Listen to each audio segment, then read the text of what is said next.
ಯಾಕಂದ್ರೆ ನಾನು I not belong to any party. ನಾನು ಯಾವ ಕಾಂಗ್ರೆಸ್ ಅಲ್ಲೂ ಇಲ್ಲ, ಬಿಜೆಪಿ ಇಲ್ಲ, JDS ಇಲ್ಲ, ಕಡೆ ಪಕ್ಷ ಆಮ್ ಆದ್ಮಿ ಪಕ್ಷದಲ್ಲೂ ಇಲ್ಲ. ನಾನು ಕನ್ನಡದ ಪಕ್ಷ, ಕನ್ನಡಿಗರ ಪಕ್ಷ. ಹೇಳ್ಬೋದು ಮೀಡಿಯಾಗಳ ಮುಂದೆ ಬಂದು ಅಯ್ಯೋ ಹಿಂಗಾಗೋಯ್ತು ಪಾಪ ಹಿಂಗಾಗೋಯ್ತು ಅಂತ ರಾಜಕಾರಣಿಗಳು ಹೇಳ್ಬೋದು, ಕೈ ತೊಳ್ಕೊಬಹುದು. ಬಟ್ ವಿತೌಟ್ ದೇರ್ ಕನ್ಸರ್ಟ್ ಖಂಡಿತವಾಗಿಯೂ ಹೋಗಿರಲ್ಲ. ವಿತೌಟ್ ಅವ್ರ ನಾಲೆಡ್ಜ್ ಹೋಗದೆ ಅವ್ರು ಖಂಡಿತವಾಗಿಯೂ ಸುಪ್ರೀಂ ಕೋರ್ಟ್ ತನಕ ಹೋಗಲ್ಲ. ಇತಿಹಾಸದಲ್ಲೇ ಯಾರು ಕೂಡ ನೋಡಿರಲ್ಲ. 4,000 ಪುಟ 40,000 ಬೇಕಾದ್ರೂ ಚಾರ್ಜ್ ಶೀಟ್ ಹಾಕ್ಬೋದು.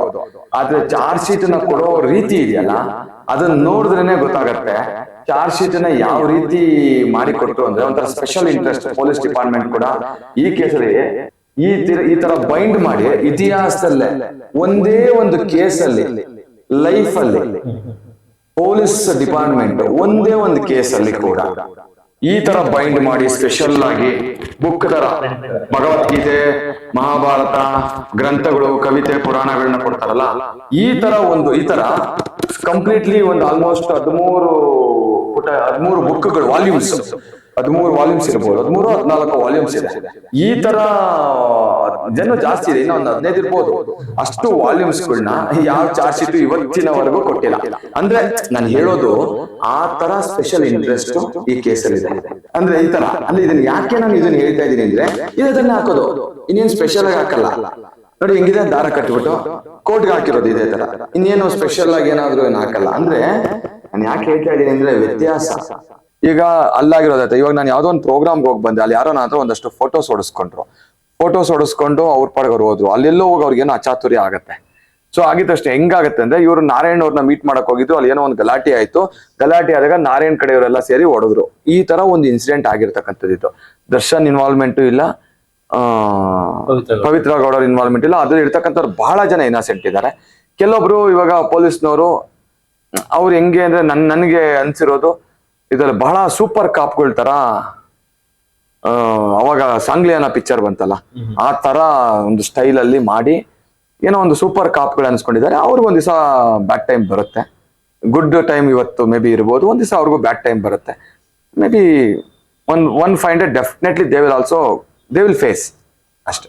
ಸರ್, ಈಗ ಒಂದು ವರ್ಗದ ಜನ ಏನ್ ಹೇಳ್ತಾರೆ ಅಂದ್ರೆ, ಎಷ್ಟೋ ಒಂದು ಕೇಸ್ಗಳಿದೆ, ಎಷ್ಟೋ ಜನಕ್ಕೆ ಬೇಲ್ ಆಗಿದೆ, ಎಷ್ಟೋ ಜನ ಆರೋಪಿಗಳಿರ್ತಲ್ಲ ಅವ್ರಿಗೆಲ್ಲ ಬೇಲ್ ಆಗಿದೆ. ಬಟ್ ಬೇಲ್ ಆದ್ಮೇಲೆ ಅದಷ್ಟಕ್ಕೆ ಸೀಮಿತ ಆಗಿದೆ. ಸುಪ್ರೀಂ ಕೋರ್ಟ್ ಲೆವೆಲ್ ವರ್ಗೂ ಈ ಕೇಸಲ್ಲಿ ಎಸ್ಪೆಷಲಿ ಅಷ್ಟು ಇಂಟ್ರೆಸ್ಟ್ ಕೊಟ್ಟು ಈ ಸರ್ಕಾರ ಸುಪ್ರೀಂ ಕೋರ್ಟ್ ವರ್ಗೂ ಹೋಗಿ ಬೇಲ್ ನ ಕ್ಯಾನ್ಸಲ್ ಮಾಡಿಸೋ ಲೆವೆಲ್ ಹೋಗಿದೆ ಅಂದ್ರೆ, ಅದನ್ನ ಆಕ್ಚುಲಿ ನೀವು ರಾಜಕಾರಣಿಗಳನ್ನ ಅದ್ರಲ್ಲಿ ಮೇನ್ ಸ್ಟ್ರೀಮ್ ಅಲ್ಲಿ ಇರ್ತಕ್ಕಂಥವ್ರನ್ನ, ಹೋಮ್ ಮಿನಿಸ್ಟರ್ನ ಇಂಥವ್ರನ್ನ ಕೇಳಿದ್ರೆ ಬಹಳ ಚೆನ್ನಾಗಿರುತ್ತೆ.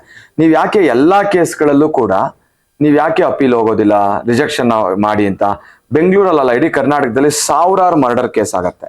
ಅಪೀಲ್ ಹೋಗಿರೋದು ಇತ್ತೀಚಿನ ದಿನಗಳೇ ಒಂದು 2-3 ಹೋಗಿರ್ಬೋದು. ಮ್ಯಾಕ್ಸಿಮಮ್ ಸುಪ್ರೀಂ ಕೋರ್ಟ್ ಒಂದು 2-3 ಹೋಗಿರ್ಬೋದು, ಅಥವಾ ಒಂದು 10 ಹೋಗಿರ್ಬೋದಾ. ಮೇ ಬಿ ಅದ್ರಲ್ಲೂ ಹೋಗೋ 10 ಕೇಸ್ ಕೂಡ ಎಂತದ್ದಾಗಿರುತ್ತೆ ಅಂದ್ರೆ, ಸ್ವಲ್ಪ ಸೆಲೆಬ್ರಿಟಿ ಸ್ಟೇಟಸ್ ಅಥವಾ ಪೊಲಿಟಿಕಲಿ ಬ್ಯಾಕ್ ಗ್ರೌಂಡ್, ಇಂಥ ಕೇಸಸ್ಗಳು ಮೇ ಬಿ ಪೊಲಿಟಿಕಲಿ ಒಂದಷ್ಟು ಜನಕ್ಕೆ ದರ್ಶನ್ ಕಂಡ್ರೆ ಆಗದೆ ಇರ್ಬೋದು. ಅಲ್ಲ, ಯಾಕಂದ್ರೆ ಅವ್ರಿಗೆ ಎಲ್ಲಾ ಪಕ್ಷದಲ್ಲೂ ಗುರುತಿಸ್ಕೊತಾ ಇದ್ರು, ಅಂದ್ರೆ ವ್ಯಕ್ತಿಪರ ನಿಲ್ತಾ ಇದ್ರು. ಆಕ್ಚುಲಿ ಇರ್ಬೋದು, ಅದೇ ಹೇಳಿದ್ನಲ್ಲ, ವ್ಯಕ್ತಿಗತವಾಗಿ ಇರ್ತಾ ಇದ್ರು. ಮೇ ಬಿ ಕೆಲವೊಬ್ಬರಿಗೆ ಕೆಲವೊಂದು ಪರ್ಸನಲ್ ತಗೊಂಡಿರ್ಬೋದು. ನನ್ಗನ್ಸಿದ ಪ್ರಕಾರ ಹೇಳಿದ್ನಲ್ಲ, ಯಾಕಂದ್ರೆ ನಾನು I not belong to any party. ನಾನು ಯಾವ ಕಾಂಗ್ರೆಸ್ ಅಲ್ಲೂ ಇಲ್ಲ, ಬಿಜೆಪಿಲೂ ಇಲ್ಲ, JDS ಅಲ್ಲೂ ಇಲ್ಲ, ಕಡೆ ಪಕ್ಷ ಆಮ್ ಆದ್ಮಿ ಪಕ್ಷದಲ್ಲೂ ಇಲ್ಲ. ನಾನು ಕನ್ನಡದ ಪಕ್ಷ, ಕನ್ನಡಿಗರ ಪಕ್ಷ. ಸೊ ಹಾಗಾಗಿ ನನ್ನ ಪ್ರಕಾರ ಸಮಥಿಂಗ್ ಇದು ಪೊಲಿಟಿಕಲಿ ಅಪೀಲ್ ಹೋಗೋ ವಿಚಾರದಲ್ಲಿ ಬಂದ್ರೆ, ರಿಜೆಕ್ಷನ್ ಬೇಲ್ಗೆ ಮೇ ಬಿ ಪೊಲಿಟಿಕಲಿ ಸ್ವಲ್ಪ ಬ್ಯಾಕಪ್ ಇರ್ಬೋದು, ನನ್ನ ಒಂದು ಅನಿಸಿಕೆ.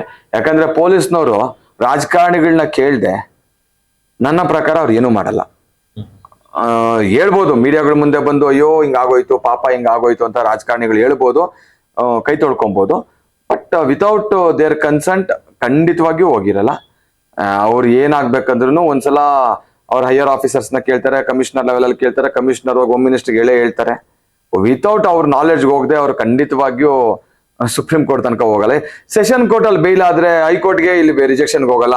ಅಂತದ್ರಲ್ಲಿ ಸುಪ್ರೀಂ ಕೋರ್ಟ್ ವರ್ಗೂ ಗೌರ್ಮೆಂಟ್ ಖರ್ಚು ಮಾಡಿಕೊಂಡು ಮತ್ತೊಂದು ಮಾಡುತ್ತೆ ಅನ್ನೋದಾದ್ರೆ ಡೆಫಿನೆಟ್ ಆಗಿ ಪೊಲಿಟಿಕಲಿ ಏನೋ ಒಂದು ಇನ್ವಾಲ್ವ್ಮೆಂಟ್ ಇರುತ್ತೆ, ಇಲ್ಲದೆ ಅಂತೂ ಖಂಡಿತ ಇರಲ್ಲ. ಇವಾಗ ಇಷ್ಟೆಲ್ಲ ಆದ್ಮೇಲೆ ನಿಮ್ಮ ಮುಂದಿನ ನಡೆ, ಇವನು ಪವಿತ್ರ ಗೌಡ ಪರ ವಕೀಲರಾಗಿರೋದು ಅಷ್ಟೇ, ಕಾನೂನನ್ನ ನಂಬಬೇಕು ಅಷ್ಟೇ. ಕಾನೂನನ್ನ ನಂಬ್ಕೊಳ್ತೀವಿ. ಇವತ್ತು ನನ್ನ ಪ್ರಕಾರ ನ್ಯಾಯ ಇದೆ, ಖಂಡಿತ ಇದೆ. ಇವತ್ತೊಂದ್ ಸ್ವಲ್ಪ ಡಾರ್ಕ್ ಅಲ್ಲಿ ಇರ್ಬೋದು, ನಾವು ಬ್ಲಾಕ್ ಅಲ್ಲಿ ಶೇಡ್ ಅಲ್ಲಿ ಇರ್ಬೋದು, ಕತ್ಲಲ್ಲಿ ಇರ್ಬೋದು, ಖಂಡಿತ ಬೆಳಕು ಬರುತ್ತೆ ಅನ್ನೋ ವಿಶ್ವಾಸ ನನಗಿದೆ. ಯಾಕಂದ್ರೆ ನಾವು ಏನನ್ನ ನಂಬಿಲ್ಲ ಅಂದ್ರೂ ಇವತ್ತು ಅಲ್ಪ ಸ್ವಲ್ಪ ನ್ಯಾಯ ಇರೋದು ನ್ಯಾಯಾಲಯದಲ್ಲಿ ಮಾತ್ರನೇ. ನನ್ನ ಪ್ರಕಾರ ರಾಜಕಾರಣ ಕಂಪ್ಲೀಟ್ ಆಗಿ ಕುಲ್ಗೆಟ್ಟೋಗಿದೆ, ಭ್ರಷ್ಟಾಚಾರದಲ್ಲಿ ತುಂಬೋಗಿದೆ. ಅಧಿಕಾರ ವ್ಯವಸ್ಥೆ ಅದು ಕಂಪ್ಲೀಟ್ಲಿ ಇಟ್ಸ್ ಕರಪ್ಟ್. ಇವತ್ತು ಸ್ವಲ್ಪ ನ್ಯಾಯ ಇರೋದು ಕೋರ್ಟಲ್ಲೇ, ಆಯ್ತಾ. ಇವತ್ತು ನಮ್ಗೇನಾದ್ರೂ ನಾವು ಸ್ವಲ್ಪ ನೆಮ್ಮದಿಯಾಗಿ ಸಮಾಜದಲ್ಲಿ ಬದುಕಬೇಕು ಅಂದ್ರೆ, ನಾವ್ ಇನ್ನೂ ಸ್ವಲ್ಪ ಈ ಸಮಾಜದಲ್ಲಿ ನೆಮ್ಮದಿಯಾಗಿರ್ಬೇಕು ಅಂದ್ರೆ ಅದು ಓನ್ಲಿ ಜುಡಿಷಿಯಲ್ ಸಿಸ್ಟಮ್ ಇಂದ ಮಾತ್ರ ಸಾಧ್ಯ. ಸೊ ನಾನು ಅನ್ಕೊಳ್ತೀನಿ ಇವತ್ತಲ್ಲ ನಾಳೆ ನ್ಯಾಯ ಸಿಗತ್ತೆ. ಸೊ ವಿ ಆರ್ ವೇಟಿಂಗ್ ಅಷ್ಟೇ. ಸರ್ ಅಂದ್ರೆ ಇವಾಗ ಟ್ರಯಲ್ಸ್ ಆಗಿ ಕಂಪ್ಲೀಟ್ ಆಗೋವರೆಗೂ ಬೇಲ್ ಸಿಗೋದು? ನೋ ಅದು ಆತರ ಎಲ್ಲ ಏನಿಲ್ಲ. ನನ್ನ ಪ್ರಕಾರ ಟ್ರಯಲ್ ಇವಾಗ ಸ್ವಲ್ಪ ಆದಷ್ಟು ಬೇಗ ಚಾರ್ಜ್ ಫ್ರೇಮ್ ಮಾಡ್ತಾರೆ. ಅದಾದ್ಮೇಲೆ ಆದಷ್ಟು ಸ್ಪೀಡ್ ಆಗಿ ಆಗತ್ತೆ. ಆ ಕೋರ್ಟ್ ಕೂಡ ಅದನ್ನ ಹೇಳಿದ್ದಾರೆ, ಸುಪ್ರೀಂ ಕೋರ್ಟ್ ಕೂಡ ಅದನ್ನ ಹೇಳಿದ್ದಾರೆ. ಅತಿ ಶೀಘ್ರವಾಗಿ ಅದು ಆದಷ್ಟು ಮುಗಿಸ್ಬೇಕು ಅನ್ನೋ ತರ ಆರ್ಡರ್ ಕೂಡ ಇದೆ. ಸೊ ಇವಾಗ ಚಾರ್ಜ್ ಆಗಿ ಒಂದಷ್ಟು ಜನ ವಿಟ್ನೆಸ್ಗಳು ಕಮೆಂಟ್ಸ್ ಆಗ್ತಾ ವಿಟ್ನೆಸ್ಗಳು ಯಾವ ತರ ಬರ್ತಾ ಹೋಗುತ್ತೆ, ಎಷ್ಟು ಸ್ಪೀಡ್ ಅಪ್ ಆಗುತ್ತೆ ಅದೆಲ್ಲ ನೋಡ್ಕೊಂಡು ಸಿಚುವೇಶನ್ ನೋಡ್ಕೊಂಡು ಅದ್ರ ಮೇಲೆ ಬೇಲ್ ಮೂವ್ ಮಾಡ್ತಾ ಹೋಗ್ಬೇಕಾಗತ್ತೆ ಅಷ್ಟೇ. ಅಂದ್ರೆ ಟ್ರಯಲ್ಸ್ ಮಧ್ಯದಲ್ಲೇ ಹೋಗ್ಬೋದು, ನೀವು ಎಷ್ಟು ಸಲ ಬೇಕಾದ್ರೂ ಬೇಲ್ಗೆ ಹಾಕೊಬಹುದು. ಬಟ್ ಏನಂದ್ರೆ ಸುಮ್ನೆ ಬೇಲ್ಗೆ ಹಾಕೊಂಡ್ರೆ ಎಗೇನ್ ರಿಜೆಕ್ಟ್ ಆಗತ್ತೆ, ಏನು ಅಲೋ ಆಗೋದು ಮತ್ತೊಂದು ಆಗಲ್ಲ. ಸಮಯ ಸಂದರ್ಭ ನೋಡ್ಕೊಂಡು ಬೇಲ್ಗೆ ಮೂವ್ ಮಾಡ್ಬೇಕಾಗತ್ತೆ. ಅಂದ್ರೆ ನೆಕ್ಸ್ಟ್ ಸರ್ ಇವಾಗ ಡೈರೆಕ್ಟ್ ಸುಪ್ರೀಂ ಕೋರ್ಟ್ಗೆ ಬೇಲ್ ಅರ್ಜಿ ಹಾಕ್ತಾರೆ? ಏನಿಲ್ಲ ಸೆಷನ್ ಕೋರ್ಟ್ಗೂ ಹಾಕ್ಬೋದು.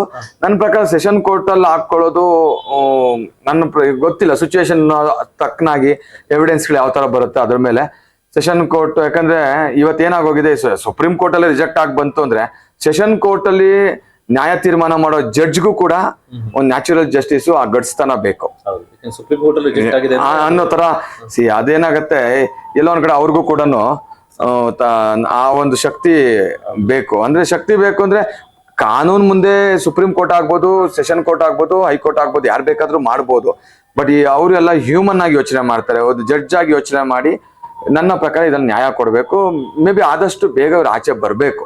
ಯಾಕಂದ್ರೆ ಅದೇ ನ್ಯಾಯ. ನಾನು ನೋಡಿದ್ದೀನಿ ಅವರು ಮಾಡಿರೋ ಆರ್ಡರ್ ಪ್ರಕಾರ ಕೂಡ ಕೆಲವೊಂದು ನಾವು ಡಾಕ್ಯುಮೆಂಟೇಶನ್ಸ್ ಪ್ರಕಾರ ಕೂಡ ಒಂಥರ ಲೈಫಲ್ಲಿ ಈ ತರ ಒಂದೇ ಒಂದು ಬುಕ್ ನಾ ಕೊಡಿ, ಚಾರ್ಜ್ ಶೀಟ್ ಒಂದು ಬುಕ್ ನಾನು ನೋಡಿಸ್ತೀನಿ. ನಾನು ಲೈಫಲ್ಲಿ ಈ ತರ ಒಂದು ಚಾರ್ಜ್ ಶೀಟ್ ಅನ್ನ ಇತಿಹಾಸದಲ್ಲೇ ಯಾರು ಕೂಡ ನೋಡಿರಲ್ಲ. 4,000 ಪುಟ 40,000 ಬೇಕಾದ್ರೂ ಚಾರ್ಜ್ ಶೀಟ್ ಹಾಕ್ಬೋದು.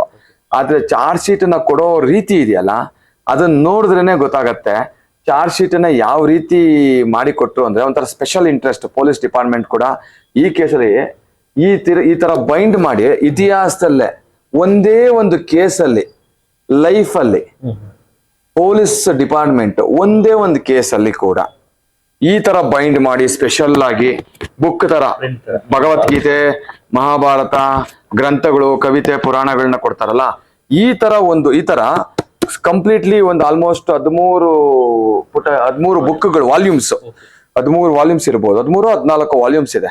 ಈ ತರ ಜನ ಜಾಸ್ತಿ ಇದೆ, ಇನ್ನೂ ಒಂದು 15 ಇರ್ಬೋದು. ಅಷ್ಟು ವಾಲ್ಯೂಮ್ಸ್ಗಳನ್ನ ಯಾವ ಚಾರ್ಜ್ ಶೀಟ್ ಇವತ್ತಿನವರೆಗೂ ಕೊಟ್ಟಿಲ್ಲ.